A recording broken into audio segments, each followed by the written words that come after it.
Você acompanha Jornal da Rede Alesp. O Jornal da Rede Alesp está de volta, seguindo aqui com mais informações do Legislativo Paulista, do Brasil e do mundo. Eu gosto sempre de atualizar o vacinômetro, né? O quanto de pessoas aqui no estado de São Paulo já foram vacinadas. Atualização de momento: 15.886.138 vacinados no nosso estado, mais de 10 milhões já tomaram a primeira dose e mais de 5 milhões tomaram a segunda dose. Então a gente reforça, quem tomou a primeira dose, volta, por favor, para tomar a segunda dose. E a gente segue aqui no Jornal da Rede Alesp e a gente conversa de novo com ele, o nosso repórter Sérgio Everton. Sérgio, quais as informações, então, deste momento que você traz para a gente aqui no Jornal da Rede Alesp? Já o Sérgio Everton vem aqui para falar com a gente. E se você precisa declarar o imposto de renda e ainda não fez isso, olha só, hein, pessoal, falta apenas uma semana. O prazo tanto para a entrega da declaração quanto para o pagamento da primeira cota, no caso, né, de quem tiver que acertar as contas com o Leão, termina às 11 horas e 59 minutos do dia 31 de maio. Quem não cumprir esse prazo terá de pagar multa de 1% sobre o imposto devido ao mês, com valor mínimo de R$ 165,74 e de até 20% do imposto devido. Agora sim, a gente conversa com o nosso repórter, o Sérgio Everton, que volta aqui para conversar com a gente. Sérgio, você já fez o seu imposto de renda? Não paga a multa, não. Olha, é verdade, viu? Eu estava pensando nisso ainda agora, que eu falei, nossa, meu imposto de renda precisa fazer, né? Porque foi esticado, né? Esse prazo foi aí adiado, era para ter encerrado no dia 30 de abril, e foi adiado até o dia 30 agora de 31 de maio. De maio, né? Exatamente. Mas tem que fazer, viu, Julie? Eu já fiz o meu. Você já fez o seu? Confesso para você que ainda não. Preciso, eu sou da atrasada, do grupo do atrasado. Ah, não, mas corre para fazer. Tem até o dia 30. Bom, hoje é que dia? Quer dizer, tem que correr mesmo. Falta o quê? Uma 6 semaninha. dias aí. Uma semana. Falta só uma semana. Preciso correr, hein? Muita gente que está em casa vendo a gente também vai correr atrás agora. Não, todo mundo tem que fazer, porque senão você paga multa, aquele constrangimento todo, né? De você ter que correr atrás aí e ficar com aquela loucura com a pendência, de... né? Fazer, melhor não ficar pendente com nada, né, Sérgio? Mas é que a gente tem um problema, né? Brasileiro, sabe como é que é? Brasileiro é complicado, né? Sempre está deixando as coisas aí, né, para a última hora, enfim. Mas não pode, gente. A gente tem que pensar que, né, precisa ser feito, o imposto tem que cobrado, não tem jeito, a gente tem que... Né, e é o que faz girar a economia também, não tem jeito. Também, e é o que faz girar o Brasil e o mundo. Exato. Então tem que correr, gente. Corre atrás, porque tem pouco tempo, hein? Menos de uma semana aí. Agora, rapidinho aqui, só quero falar do que São Paulo vai criar aí, né? Distritos turísticos. Isso é muito legal saber, né? O estado de São Paulo, segundo dados aí do Anuário Estatístico de Turismo 2020, desenvolvido pela Coordenação Geral dos Dados e Informações, viu, Júlio, do Ministério do Turismo, sim, é o estado que mais, veja só, recebeu turistas internacionais. Tudo bem, né? Nós estamos vivendo aí nesse momento de pandemia, não tem jeito, é complicado. O setor de turismo, e junto com o setor de cultura, acho que foram os dois setores mais afetados, né, pela pandemia, né? Segundo operadores desse setor, alcançou, olha só, o maior crescimento, mesmo assim, né, de busca por turistas no mundo inteiro, superando aí destinos aí como Tóquio, viu, Júlia, Tel Aviv, Viena, Dubai. Olha isso, gente, né? Com boa estrutura de estradas e aeroportos, cidades litorâneas e estâncias hidrominerais e turísticas, São Paulo oferece, tá vendo, Júlio? Ó, você que gosta de fazer turismo também, não gosta, tem certeza disso. São Paulo oferece as maiores oportunidades de turismo, de negócios e eventos de cultura, de aventura rural, né, ecoturismo, entre outras coisas. Você gosta de fazer turismo?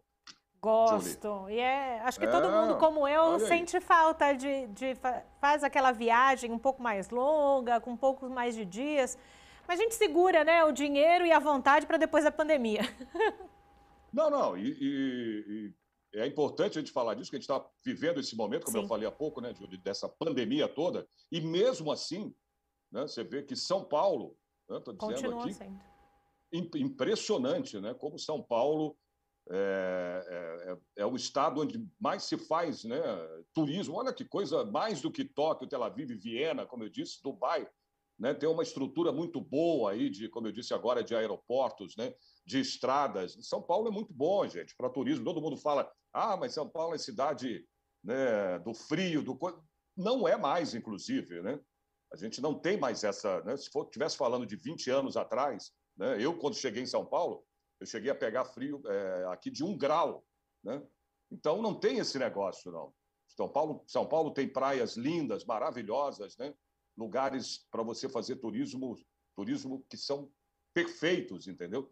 Não é só Nordeste, não é só o Rio de Janeiro, entendeu? Eu sou do Rio de Janeiro, eu sei que o Rio tem, né, a cidade praiana, acho que não existe igual no mundo inteiro como o Rio de Janeiro, né, em termos de praia. Mas, Sérgio, você estava falando... Também. Mas São Paulo é muito bom. Oi. Você estava falando justamente sobre o turismo, e nós ouvimos algumas vezes aqui no Jornal da Rede Alesp o secretário estadual de turismo, Vinícius Lumertz, que dizia o quanto, nesse pós-pandemia, e o foco da secretaria era pensar o turismo interno, o que significa as pessoas não se deslocando tanto, desenvolver um turismo para dentro do estado de São Paulo, porque a gente sabe o quanto o nosso estado de São Paulo é rico, não só economicamente, mas também histórica, né, de história, né? E às vezes a gente vai para outro estado, para outro país e não conhece o próprio estado, né, Sérgio? Não, é verdade, você falou uma grande verdade. Tá? Nesse momento, você tem uma ideia, Júlia, a Assembleia Legislativa de São Paulo passa a apreciar agora um projeto de lei, tá? De iniciativa do governador João Dória para a criação de distritos turísticos no estado de São Paulo. Olha, tá aí, tá vendo? Então, muita gente, cara, não fica nessa, porque São Paulo sabe, não é uma cidade, é muito fria, não sei o quê, não tem... Não, mas tem lugares maravilhosos. Essa proposta, viu, Júlia, incorpora também a campanha que traz a logomarca SP para todos, tá? Para o nosso líder do governo, o deputado Vinícius Camarinha, do PSB, né, o turismo foi um dos setores, segundo, né, palavras aí do nosso líder do governo, foi um dos setores mais afetados, a gente sabe disso, né, pela pandemia. Portanto, ele disse que merece todo o apoio aí, Júlio, da sociedade e do governo. Segundo ele, a instalação dos distritos, né, turísticos representa aí um grande avanço, viu, Júlio, para diversas regiões do estado, do nosso estado, uma vez que o turismo se tornou um dos setores econômicos que mais cresce no mundo. Olha aí. É isso mesmo, boa notícia, né? Ótima, né? Vamos ver, agora o projeto, né, vem para a Assembleia, vamos ver aí, né, como é que vai ser discutido. Vamos repercutir aqui no Jornal da Rede Alesp muito sobre. Não tenha dúvidas. É isso que eu tenho hoje para falar, na minha entrada agora, essa última entrada, acredito eu, dentro do jornal. Tá bom, Julie? Tá bom, Sérgio. Mas sempre um prazer falar contigo. Se precisar, pode me chamar. Eu estou aqui a postos, tá bom? Pode deixar, a gente chama sim. Prazer falar sempre contigo. Bom trabalho aí. Igualmente. Bom trabalho para você também. O deputado Edmir Chedid, do Democratas, confirmou a liberação através de emenda parlamentar de mais de R$1 milhão para a compra de viaturas para o Corpo de Bombeiros das cidades de Amparo, Atibaia, Bragança Paulista e Serra Negra. Segundo o parlamentar, a expectativa é de que a liberação ocorra no início do próximo semestre e reforçou que as viaturas serão fundamentais aos profissionais da corporação. A confirmação ocorreu em reunião do Gabinete de Gestão Integrada da Prefeitura de Bragança Paulista, que contou com a participação de representantes das Polícia Civil, Militar, Rodoviária Federal, Corpo de Bombeiros, Guarda Civil e também Tiro de Guerra. A imunização dos professores universitários foi reivindicada no Tribuna Virtual da última sexta-feira. Confira. Em São Paulo, os educadores com mais de 47 anos ou com comorbidades podem receber a imunização contra a Covid-19. Entretanto, os professores universitários ainda não foram contemplados. Neste contexto, o deputado Emílio de Souza, do PT, fez um pedido ao governo do estado para que a vacinação seja ampliada para esses profissionais. O problema é que os professores universitários passam exatamente o mesmo problema. As universidades, tanto públicas quanto particulares, algumas que estão tendo aulas presenciais, os professores correm tanto risco quanto aqueles que dão aula para criança. Eu diria que corre até mais risco, porque os alunos deles são também adultos, trabalham, têm contato com muito mais gente do que uma criança tem. Então, estou apresentando uma indicação para que o governo do estado estenda imediatamente a vacinação aos professores universitários, tanto do ensino público quanto do ensino privado no nosso estado. Acho que é uma medida de justiça importante e que vai beneficiar muita gente que já está no risco, já está tendo dificuldades. Em sua fala, o deputado Carlos Gianazzi, do PSOL, defendeu que mesmo com a vacinação dos profissionais de educação, é preciso ter cautela na volta às aulas presenciais. Eles estão dizendo o seguinte e tentando convencer o governo estadual de que as escolas também devem entrar nesse patamar de abertura, colocando 60% dos alunos. Hoje isso gira em torno de 35%, mas ninguém está indo porque a sociedade está com medo.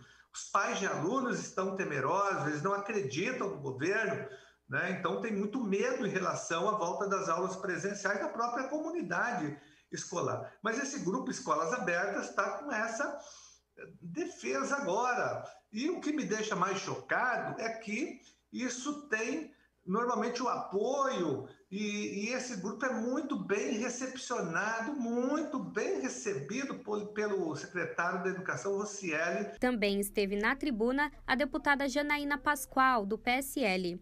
A parlamentar questionou o empenho do governo paulista no sentido da liberação do soro anti-Covid-19 para o tratamento da doença. Eu quero entender por que razão o governador do estado de São Paulo não cobra com a mesma ênfase a liberação do soro, a mesma ênfase que utiliza para cobrar a liberação das vacinas. Utilizou para a Coronavac e teve sucesso, reconheço, e agora tem sido muito, muito contundente na cobrança da Butanvac, que está num estágio muito, muito anterior ao estágio do soro. Tá? O soro já foi desenvolvido, já foi testado em animais.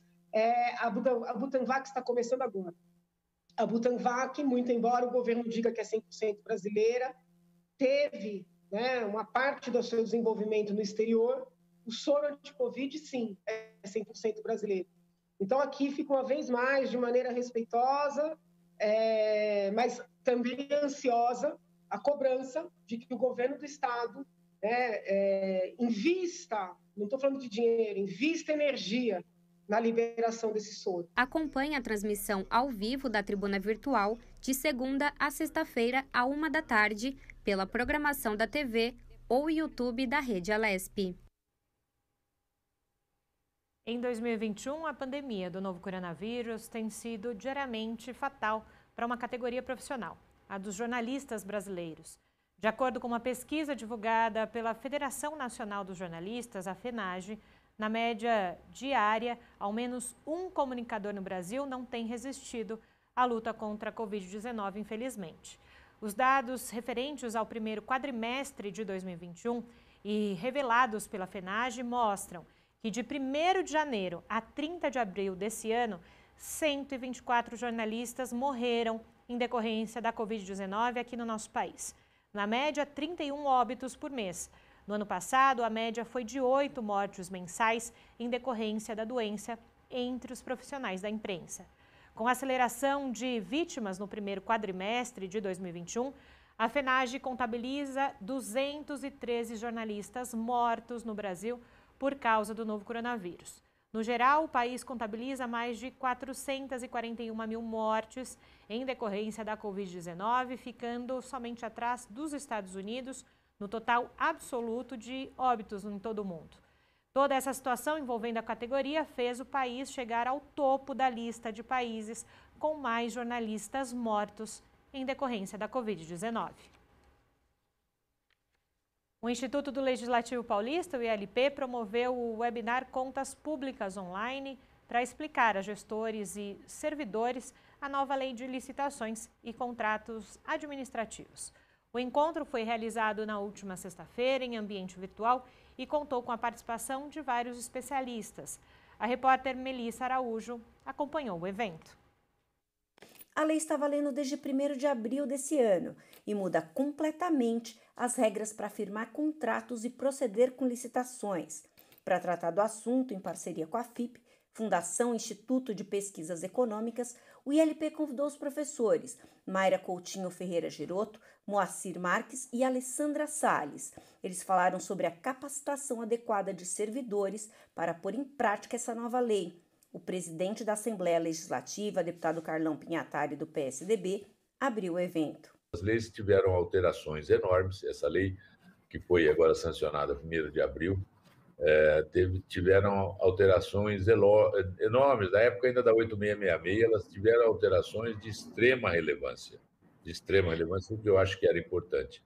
Eu penso que é importante que fizesse isso. Alguns avanços, inclusive até com contratações sigilosas, isso estando escrito na lei que é possível em alguns casos, né? Como segurança institucional do país ou dos estados, nas secretarias de segurança pública. Então, eu acho que é de extrema importância. Eu espero que hoje nós tenhamos aí uma aula, uma pequena amostra do que é possível se fazer, mostrar as alterações, as grandes alterações que nós tivemos no processo licitatório do Brasil.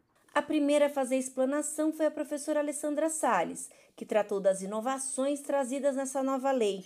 Entre elas, um portal do governo federal, que ainda vai ser lançado sobre transparência em contratos. Ela traz desafios interessantíssimos para a gestão pública como um todo, para os gestores públicos, para as autoridades competentes e também para os órgãos de controle. Então, eu queria falar de uma novidade que achei genial, fantástica, não está ainda no ar, que é o Portal Nacional das Contratações Públicas, conhecido como PNCP. Esse portal ele vai ser desenvolvido pelo governo federal e ele traz aí uma compilação, um armazenamento de dados multidados, né, com todas as informações de todas as licitações, de todos os contratos, de todos os processos na sua fase interna, fase externa, que agora é fase preparatória, que a Lei 14.133 diz, né? Então, ele faz toda essa compilação de dados para deixar à disposição dos interessados. Na sequência do webinar, a professora Mayra Coutinho Ferreira Giroto falou sobre a execução dos contratos administrativos. Do ponto de vista, né, de nós, do Tribunal de Contas do Estado, né, que tem como principal clientela municípios, né, e municípios pequenos, a gente encontra, né, em muitos detalhes de muitos dispositivos dessa lei nova, da 14.133, algumas dificuldades, algumas situações que a gente já consegue vislumbrar que os municípios terão um pouco de dificuldade de implementar e de compreender essa nova sistemática. Um ponto interessante que a lei traz, que é para todos os agentes públicos envolvidos em contratações, e aí eu estou falando agora, né, especificamente de gestores e fiscais do contrato, não poderia ser diferente, é a segregação de funções. Então, é vedada a designação do mesmo agente público para atuação simultânea em funções mais suscetíveis a riscos, né, para reduzir a possibilidade de ocultação de erros e ocorrência de fraudes. E isso, se a gente pensar nos órgãos menores, vai ser um desafio. Para concluir a aula virtual, o professor Moacir Marques reconheceu a complexidade da nova proposta e falou da importância da responsabilidade fiscal estar relacionada à nova lei de licitações. A lei de responsabilidade fiscal, ela trouxe uma gestão compartilhada, ela impulsiona essa gestão compartilhada entre o governo e a sociedade. Enfim, a lei, ela dispõe sobre audiências públicas, sobre participação popular para a elaboração das peças de planejamento público, divulgação dos resultados, né, divulgação de relatório resumido da execução orçamentária, relatório de gestão fiscal. Ou seja, a lei estabelece vários mecanismos de transparência justamente para fomentar o compartilhamento de informações entre governo e sociedade, né? E isso, com certeza, melhora o controle social da administração pública. No dia 18 de junho, haverá um novo encontro que visa preparar os participantes para o 4º Congresso Internacional de Contas Públicas. Os deputados Douglas Garcia, do PTB, e Tenente Coimbra, do PSL, participaram da inauguração da primeira escola cívico-militar aqui do estado de São Paulo, na cidade de Sorocaba, junto com outras autoridades do município, Ambos compõem a Frente Parlamentar pela Criação de Escolas Militares. Em outubro de 2020, a Escola Municipal Mateus Maislac foi selecionada para receber esse modelo de educação compartilhada que teve a aprovação de 82% dos pais de alunos. Segundo o Ministério da Educação, o objetivo do programa é apresentar um conceito de gestão nas áreas educacional, didático-pedagógica e administrativa, com a participação do corpo docente da escola e apoio dos militares.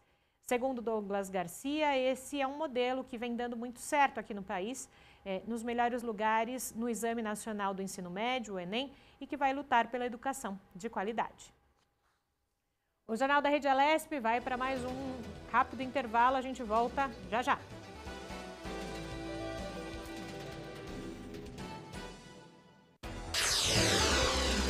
Você acompanha Jornal